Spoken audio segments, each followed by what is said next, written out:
This segment brought to you by Kansas Farm Bureau, the voice of agriculture. To join today or for more information, go to kfb.org or find us on Facebook and Twitter. Welcome back to Farm Factor. Up first today, Duane Toews visits with Perry Briggs about how young producers are able to get help to start up their own operation. Duane Toews joining you once again here on Ag AM in Kansas, and an opportunity to catch up with Perry Briggs with Frontier Farm Credit.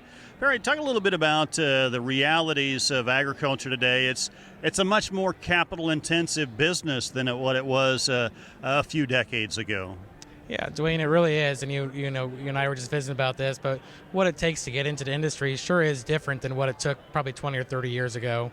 While it is more capital intensive, there's still a lot of opportunities and programs out there to help young producers get involved, how they can start, how they can do it in the right way so they don't put themselves up for too big of an uphill battle that they can't overcome. So while it is capital intensive, there's still plenty of opportunities out there. We think about it, a lot of times we kind of felt like if you weren't born into it and had a family legacy, you really weren't going to find a place in agriculture. But we've gotten more creative and different types of operations from doing some work off farm to go along with that to help lessen the cost of the equipment and the machinery that we're looking at. Yeah, we see more and more of that today. So if someone wants to come and be involved in a family farm operation, even then, if it's an established operation, generally they got to find a way to add some cash flow to that operation because there might be just enough to support the family that's already there. So we're seeing more livestock facilities go into place, maybe some confined feeding for poultry or swine or even cattle.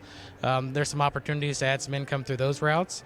But also we see some people finding some ways to be involved in agriculture through maybe whether it's seed sales or cattle procurement, things like that.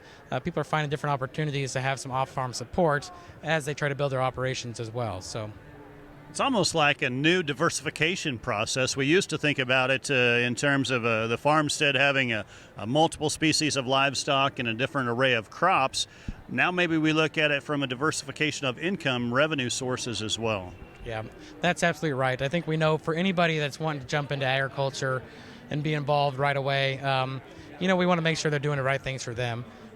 Sometimes a farm, you build your off-farm employment first and then start to farm on the side, and then you can eventually start to build up and flip-flop that at some point. It's what the challenges we run into at times is in rural communities, what employment opportunities are available for them to do that. But people have to find certain niches they can bring back to those communities, and we're finding people that can fill some of those holes. Think about the opportunities. Connectivity is a big buzzword right now about who has access to reliable data streams and not. Certainly will make a difference in some respects in that avenue of trying to do that. But ultimately it comes back to when we talk about lenders and borrowers, that bond, that communication process, that relationship really is key to success. It's very key. I've been given this message for the last 2 or 3 years is that as a lender in Farm Credit or any community lender, we're on your part of your team. We want to be on your side. We don't want to be seen as a barrier that's keeping you from achieving what you want to achieve.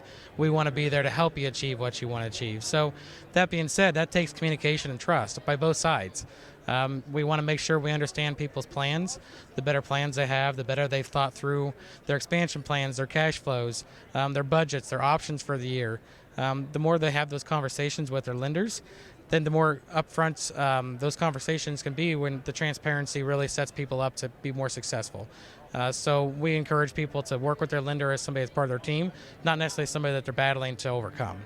Well, our thanks to Perry Briggs joining us on Ag AM in Kansas. Jamie, we'll send it back to you. Thanks, Duane. After the break, it's this week's Kansas soybean update.